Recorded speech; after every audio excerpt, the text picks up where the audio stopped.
घोटाला हुआ है उसकी सूचना लेने के लिए आना पड़ता है, क्योंकि घोटाला ही इतना बड़ा है, भ्रष्टाचार ही इतना बड़ा है चंदाचोर चंपत राय का और चंदाचोर पार्टी का, कि उसके लिए एक के बाद एक नई जानकारी आती है और वो जानकारी मैं आप लोगों के साथ साझा करता हूं। मैंने 13 दस्तावेज जमीनों के घोटाले से संबंधित एसआईटी के सामने दिया था और आज करीब करीब 13 दस्तावेज और हैं जिसमें बाजारी मूल्य से कई गुना ज्यादा में जमीनें खरीदी गई हैं, जिसमें सरकार के द्वारा, योगी जी की सरकार के द्वारा किसानों को 4 लाख 5 लाख रुपए प्रति बिस्वा मुआवजा दिया गया है, लेकिन उसी जगह पे 48 लाख 47 लाख 46 लाख रुपए बिस्वा चंदाचोर पार्टी के चंपत राय जी ने जमीनें खरीदी हैं प्रभु श्री राम के नाम पर बने ट्रस्ट से। मैं पहली जानकारी आपको देना चाहता हूं। यह जमीन है गाटा संख्या 25, करीब करीब 62 बिस्वा जमीन है और इसका बाजारी मूल्य, याद रखिएगा, बाजारी मूल्य, मार्केट प्राइस, इसका बाजारी मूल्य है 1,73,13,000 रुपए, 1,73,13,000 रुपए।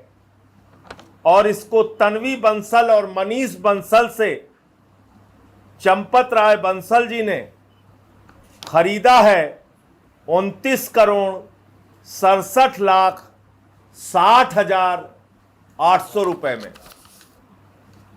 1,73,00,000 की जमीन 29,67,60,800 रुपए में खरीदी है चंपत राय ने। कल्पना कर सकते हैं कितनी महंगी जमीन इन्होंने खरीदी है।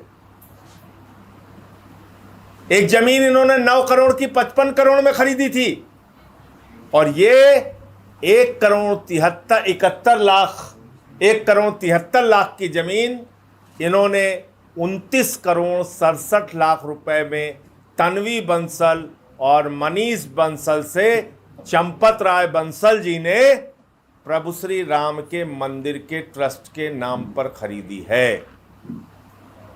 यह घोटाला नहीं है तो क्या है? यह भ्रष्टाचार नहीं है तो क्या है? मुझसे सवाल पूछने वाले लोगों को प्रधानमंत्री मोदी से सवाल पूछना चाहिए कि उनके द्वारा ट्रस्ट में बैठाए गए लुटेरे क्या कर रहे हैं। नंबर 1। नंबर 2, एक जमीन है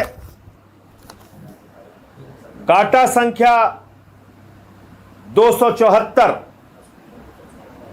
यह जमीन सैयद मोहम्मद निजामुद्दीन, जावेद इदरीस, सुहेल इकबाल, इन लोगों से खरीदी गई है। इसमें अशोक कुमार वर्मा और राजेश कुमार मिश्रा नाम के 2 व्यक्ति गवाह हैं। 1,95,84,00,000 की जमीन 6,45,20,000 रुपए में खरीदी है। 1,98,00,000 की 1,95,00,000 की जमीन 6,45,00,000 रुपए में चंपत राय ने खरीदी है। नंबर 3, ये जमीन विश्व मोहिनी चौबे ने पहले 9 लाख रुपए में खरीदी और ये जमीन जब ट्रस्ट को बिकी तो ये जमीन बिकी 98,20,000 रुपए में। ये चंपत राय ने खरीदी 98,20,000 रुपए में। एक और जमीन है, यह जमीन यशोदानंदन त्रिपाठी और कौशल किशोर त्रिपाठी से चंदा चोर चंपत राय ने 1,60,71,000 की बाजारी मूल्य, फिर से मैं दोहरा रहा हूं बार बार, मार्केट प्राइस, बाजारी मूल्य से कई गुना ज्यादा महंगी 1,60,00,000 की जमीन, 1,60,71,000 की जमीन 4 करोड़ रुपए में चंपत राय ने प्रभु श्री राम के मंदिर के ट्रस्ट के नाम पे खरीदी। ये एक और जमीन है, डाटा संख्या 135, ये 35 लाख की बाजारी मूल्य की जमीन ऋषिकेश उपाध्याय के भतीजे दीप नारायण को 22 फरवरी 2021 को 20 लाख रुपए में मिलती है और ऋषिकेश उपाध्याय भारतीय जनता पार्टी के पूर्व मेयर का भतीजा दीप नारायण इस 35 लाख की जमीन को, जिसकी मालियत जिसका बाजारी मूल्य 35 लाख है, जो जमीन इसने 20 लाख रुपए में खरीदी, 11 मई को, 22 फरवरी को खरीद के 11 मई को इसने 2.5 करोड़ रुपए में चंपत राय ट्रस्ट के महासचिव चंदा चोर चंपत राय को बेच दी। ये जानकारी मैं पहले भी दे चुका हूं, लेकिन आज ये दोनों कागजात हैं, ये दोनों कागजात आप ले लीजिएगा। एक जमीन है डाटा संख्या 24A, ये जमीन रघुवर सनन जी से राम मंदिर ट्रस्ट के नाम पर चंपत राय ने बाजारी मूल्य 81,30,000 और ये जमीन खरीदी गई 3,71,00,000 रुपए में। ये जमीन खरीदी गई 27 मार्च 2021 को।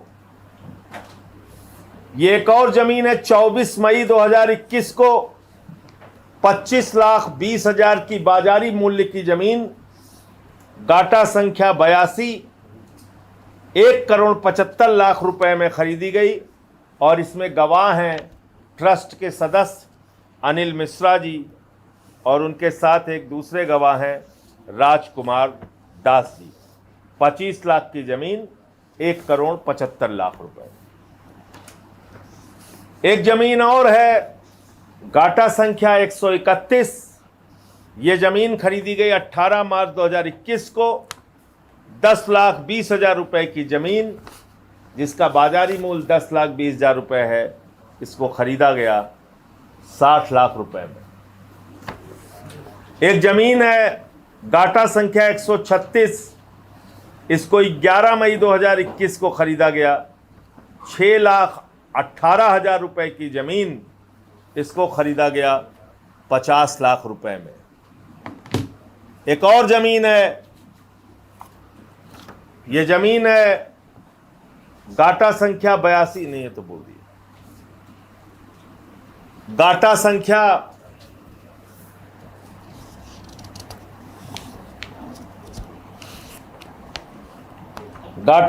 269, ये जमीन उमेश चंद्र पोरवाल और शीतला प्रसाद ने बेची है चंपत राय जी को 1,02,00,000 रुपए की जमीन 2,43,00,000 रुपए में, और ये 1 अगस्त 2025 को ये जमीन चंपत राय के द्वारा खरीदी गई है। एक जमीन है जिसकी खरीद 29 अक्टूबर 2024 को हुई, 56,93,000 रुपए की जमीन, 1,96,00,000 77,000 रुपए में खरीदी गई। ये उसकी डिटेल है, ये बैनामे का कागज। तो करीब करीब आज भी 12-13 दस्तावेज हैं जमीनों के खरीद के, जिसमें आप देख सकते हैं कि किस तरह से कई गुना ज़्यादा महंगे दाम पे, यानी कि 1,73,00,000 की ज़मीन 29 करोड़ में खरीदी जाती है, 29,67,00,000 में।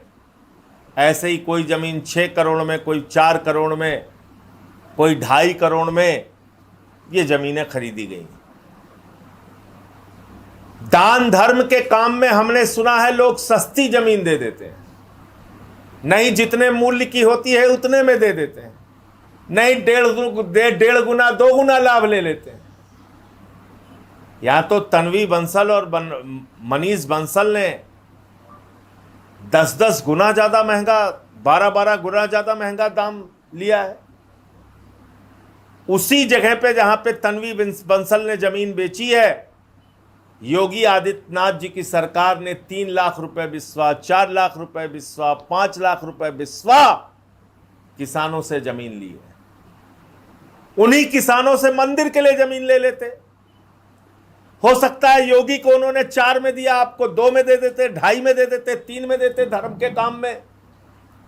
आपने तन्वी बंसल और मनीष बंसल से जमीन खरीदी, जिन्होंने आपको 47 लाख 48 लाख रुपए बिस्वा जमीन दी। क्या यह लूट और भ्रष्टाचार नहीं है? क्या यह खुली आंखों से दिखने वाला भ्रष्टाचार नहीं है? अभी भी सवाल पूछा जाएगा कि चंपत राय चोर कैसे हैं? अभी भी चंपत राय को बचाने की कोशिशें की जा रही हैं। टीवी चैनल पर उनकी महानता की गाथा दिखाई जाती है और विश्व हिंदू परिषद और भारतीय जनता पार्टी के लोग कहते हैं, वो तो आके कहते बड़े महान हैं, साबूदाना खा के रहते हैं, जमीन पे सोते हैं, खटिया पे सोते हैं। भैया कैसे सोते हैं, कैसे रहते हैं, क्या खाते हैं, क्या पीते हैं, इससे हमारा लेना देना नहीं है। जो कागजों में भ्रष्टाचार उनका दिख रहा है, उसमें चंपत राय के बचने की गुंजाइश दूर दूर तक नहीं है। जो आभूषण चोरी किया, चढ़ावा चोरी किया, जो कुछ भी चोरी किया, वो तो एक अलग विषय है। सैकड़ों हजारों करोड़ की जो चोरी हुई, निर्माण कार्य में 40% कमीशन खाया गया, वो तो भ्रष्टाचार है। मैंने कल देखा कि विश्व हिंदू परिषद के अंतर्राष्ट्रीय अध्यक्ष आलोक कुमार जी ने पत्र लिखा डीएसपी को, जो इस मामले की विवेचना कर रहे हैं, जांच कर रहे हैं।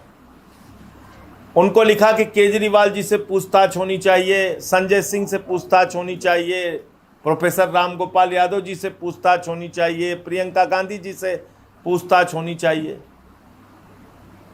जिस शख्स ने, निपेंद्र मिश्रा ने, निर्माण समिति के अध्यक्ष ने कहा मंदिर में चोरी नहीं डकैती हो रही है, उनका नाम आलोक कुमार जी ने लिखा नहीं। जिस डॉक्टर रजनीश सिंह ने, भारतीय जनता पार्टी के नेता ने कहा मंदिर के चढ़ावे में चोरी हो रही है, उसका नाम आलोक कुमार जी ने लिखा नहीं। जिस महिपाल सिंह ने, विश्व हिंदू परिषद के कार्यकर्ता ने बताया कि उनके आंखों के सामने चढ़ावे में चोरी हुई और उन्होंने उसकी सूचना गोपाल राव और चंपत राय को दी, जिसके बाद उनको निकाल के बाहर कर दिया गया, उस महिपाल सिंह का भी नाम आलोक कुमार जी ने नहीं लिखा। धर्मदास जी का नाम नहीं लिखा, शंकराचार्य जी का नाम नहीं लिखा, उन्होंने विनय कटियार जी का नाम नहीं लिखा, संतोष दुबे जी का नाम नहीं लिखा।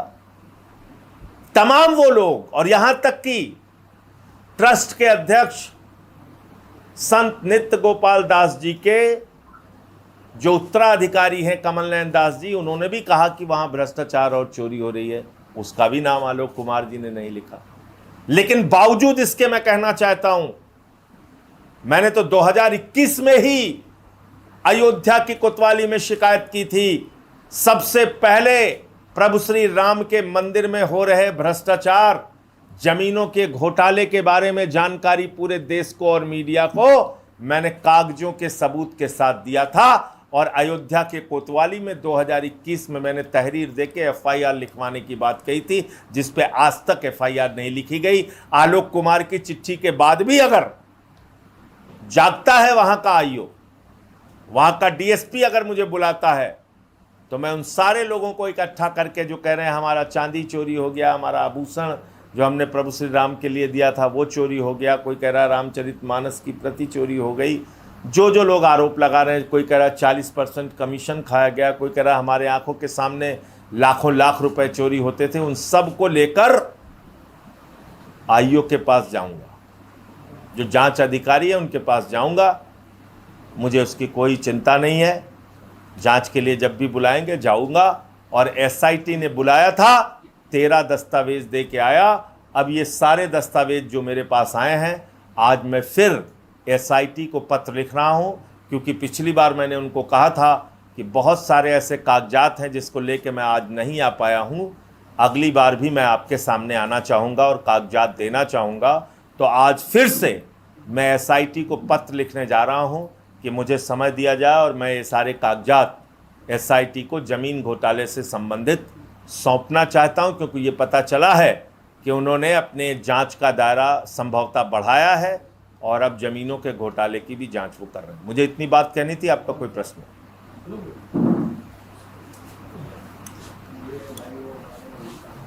Thank you. हाँ बोलिए, मैं तो खुद ही कह रहा था, पूछिए। एथेनॉल पेट्रोल को लेकर के कई वाहन स्वामी सवाल खड़े कर रहे हैं क्योंकि गाड़ियां खराब हो रही हैं। मैं ये कहता हूं कि जो भारतीय जनता पार्टी के नेता हैं वो लोग 50% एथेनॉल इस्तेमाल करके गाड़ी चलाएं अपनी, क्योंकि वो तो स्वीकार नहीं कर रहे हैं कि एथेनॉल में कहीं कोई गड़बड़ी है। वो तो कह रहे हैं एथेनॉल बहुत अच्छी चीज़ है, इससे कहीं कोई गाड़ी में गड़बड़ी आ नहीं सकती। तो अगर गाड़ी में गड़बड़ी नहीं आ सकती ऐसा हरदीप पुरी जी मानते हैं, तो भारतीय जनता पार्टी के नेताओं के लिए, विधायकों के लिए, सांसदों के लिए, मंत्रियों के लिए ही कम से कम एक नियम जारी कर दें कि भाई वो एथेनॉल के से मिला हुआ पेट्रोल इस्तेमाल करें अपनी अपनी गाड़ियों में। संजय जी, बीजेपी के राष्ट्रीय अध्यक्ष आए थे लखनऊ, उनके रथ के सामने हनुमान जी के हाथ में एक झंडा देकर, देखिए ये बहुत ही शर्मनाक है और बार बार हिंदू धर्म को अपमानित करने का काम भारतीय जनता पार्टी करती है। कहीं प्रभु श्री राम के मंदिर में चोरी करके और कहीं अपने जुलूस में भगवान बजरंग बली को हाथ में भाजपा का झंडा देके, कमल का झंडा देके नचवाने का काम कर रही है। कितनी शर्मनाक बात है ये। आज कोई दूसरी पार्टी ने ऐसी गलती की होती, भारतीय जनता पार्टी के लोग सड़क पे उतर के उसके पोस्टर जला रहे होते। लेकिन कितनी शर्मनाक बात है कि बीजेपी के राष्ट्रीय अध्यक्ष और प्रदेश अध्यक्ष की गाड़ी के सामने भाजपा का झंडा लेके भगवान बजरंग बली से डांस करवाया जा रहा है। ये बहुत ही शर्मनाक बात है और मैं समझता हूं कि इस घटना के लिए देश का करोड़ों हिंदू जिसके आस्था को चोट पहुंची है वो इनको माफ नहीं करेगा। संजय जी, अखिलेश यादव अयोध्या नहीं गए थे, इस पर सवाल लगातार उठ रहे हैं, लेकिन अखिलेश यादव ने लिखा है कि बीजेपी के राष्ट्रीय अध्यक्ष आए थे तो उनको अयोध्या भी जाना चाहिए था। नहीं, अमित शाह जी गए अयोध्या मंदिर के उद्घाटन के बाद। केजरीवाल साहब ने तो सवाल पूछा, आज तक जवाब नहीं दिया उन्होंने। ये एक नकली बहस देश भर में चलाई जा रही है। इस देश में करोड़ों लोग ऐसे हैं जो तमिलनाडु में रहते हैं, केरल में रहते हैं, आंध्र प्रदेश में रहते हैं, उड़ीसा में रहते हैं, छत्तीसगढ़ में रहते हैं, आदिवासी समाज के लोग हैं जो जंगलों में रहते हैं, लाखों करोड़ों की संख्या में है और उनके पास पैसे का अभाव है, अयोध्या नहीं आ सके, भगवान श्री राम का दर्शन नहीं कर सके। तो क्या वो भगवान श्री राम के भक्त नहीं है? क्या वो भगवान श्री राम को, मर्यादा पुरुषोत्तम भगवान श्री राम को अपना आराध्य नहीं मानते, देवता नहीं मानते? ये कैसी बहस चलाती है भारतीय जनता पार्टी बार बार। वो मंदिर के गेटकीपर हैं, कौन वहां जा रहा है नहीं जा रहा है ये तय करेंगे। हम लोग तो बचपन से जा रहे हैं प्रभु श्री राम के मंदिर, हनुमानगढ़ी भी जा रहे हैं, हम तो रहने वाले ही अयोध्या के हैं। आप मुझे बताइए। तो इसलिए अवध के क्षेत्र के लोगों से ये सब फालतू की बातें मत कीजिए। हम लोग अयोध्या, सुल्तानपुर, प्रतापगढ़, अंबेडकर नगर, गोंडा, बस्ती, आसपास के जितने लोग हैं वो तो बहुत बार मंदिर गए, बहुत बार दर्शन करने गए। हमारी आस्था है और उन लोगों की भी आस्था है जो किसी कारण से वहां नहीं गए। आपको अधिकार नहीं, आप चंदा चोरी करो उसका लाइसेंस चाहिए आपको चंदा चोरी का लाइसेंस चाहिए। तुम्हारी चोरी पे कोई ना बोले, तुम्हारी डकैती पे कोई ना बोले, प्रभु श्री राम के मंदिर को तुम लूटते रहो कोई ना बोले, महमूद गजनवी के रास्ते पे तुम चलो तुम्हारे ऊपर कोई सवाल ना उठाए। तुम लोग तो महमूद गजनवी के रास्ते पे चल रहे हो। जैसे उसने सोमनाथ का मंदिर लूटा था, तुम लोग राम का मंदिर लूट रहे हो। तो इसलिए ये इस प्रकार की बातें करके अपने गुनाह पे पर्दा डालने का काम भारतीय जनता पार्टी को नहीं करना चाहिए। मोदी जी बताएं ना, अब तक चंपत राय गिरफ्तार क्यों नहीं हुआ, अब तक अनिल मिश्रा गिरफ्तार क्यों नहीं हुआ, क्यों नहीं कार्रवाई हो रही इन लोगों के खिलाफ? क्योंकि डर है मोदी जी को कि जिस दिन मुंह खोल देगा कि पैसा कहां कहां पहुंचा, माल कहां कहां तक पहुंचाया गया, नागपुर कितना पहुंचा, दिल्ली कितना पहुंचा, विधायक खरीदने के लिए कितना पहुंचा, सांसद खरीदने के लिए कितना पहुंचा, निर्माण में कितना कमीशन खाया गया, तो भारतीय जनता पार्टी के लोग मुंह दिखाने लायक नहीं बचेंगे। कुछ देर में बैठक होने वाली है, ट्रस्ट की उसमें सूत्रों का खबर आई है कि चंपत राय का इस्तीफा मंजूर किया जाएगा। इसको आप देखिए, हम किसी सूत्रों की खबर को मानने के बजाय उसके खिलाफ कार्रवाई चाहते हैं। अगर इस्तीफा जिसने प्रभु श्री राम के मंदिर को पूरी दुनिया में जो उसकी प्रतिष्ठा थी उसको चोट पहुंचाने का काम जिस शख्स ने किया, जिस शख्स ने मंदिर में लूट का काम किया, भ्रष्टाचार का काम किया, चढ़ावे में चोरी, आभूषण में चोरी, निर्माण में चोरी, जमीनों में चोरी, हर जगह चोरी करने का काम जिस शख्स ने किया, उसके खिलाफ हम लोग सख्त से सख्त कार्रवाई की मांग करते हैं। इस्तीफा पर्याप्त नहीं है और इस्तीफा में भी लीपापोती चल रही है। अभी इस्तीफा में भी लीपापोती चल रही, कहा जा रहा है महासचिव पद से इस्तीफा देंगे लेकिन वो ट्रस्ट में तो आजीवन बने रहेंगे। ये क्या बात है भाई? इस भ्रष्ट ट्रस्ट को भंग कीजिए। अब तो ट्रस्ट के अध्यक्ष नित्य गोपाल दास जी ने भी कह दिया चोरी हुई है। वहां के कोषाध्यक्ष महोदय कह रहे हैं हमको तो कोई जानकारी ही नहीं होती थी, कहां ये लोग जमीन खरीद लेते थे, कहां ये लोग बैंक में पैसा जमा करते थे, कहां पैसा निकालते थे। ट्रस्ट के अध्यक्ष और कोषाध्यक्ष दोनों का बयान आ गया। अभी भी बेशर्मी के साथ ये लोग बैठे हुए। आप मुझे बताइए, पराशरन जी वकील साहब जो हैं उनकी उम्र हो गई 99 साल, वो शारीरिक रूप से उतना एक्टिव नहीं रह पाते हैं। अध्यक्ष महोदय खुद शारीरिक कष्ट से का सामना कर रहे हैं, वो नहीं एक्टिव रह पाते हैं। चंपत राय को आपने अपना आदमी बिठा दिया, लूटो खाओ मस्त रहो। संजय जी, योगी कैबिनेट की बैठक हुई है, जलालाबाद का नाम भगवान परशुराम के नाम पर कर दिया गया। अभी कल मैं रामपुर के लोग आए थे मेरे पास, उन्होंने बताया कि वहां पर एक स्थान है जिसका नाम है चमरौआ। मुझे शर्म है कि आज तक योगी आदित्यनाथ को एक बार भी अकल नहीं आई, होश नहीं आई कि उस जगह का नाम बदल दें। आजादी के 80 साल के बाद उत्तर प्रदेश के एक इलाके का नाम इस प्रकार का है जिसको मैं ले भी नहीं सकता, वहां के लोग लेते हैं मजबूरी में बार बार। पता कर लीजिएगा। नौटंकी करने के लिए रोज नाम बदल रहे हो, ये बदल रहे हो, उसका नाम बदलो ना, हिम्मत है तो। क्योंकि आपकी मानसिकता में वही चीजें भरी हैं। पिछड़ों को, दलितों को अपमानित करना है। उनको अपमानित करने के लिए अगर कोई नाम है तो वो आप नहीं बदलेंगे कभी।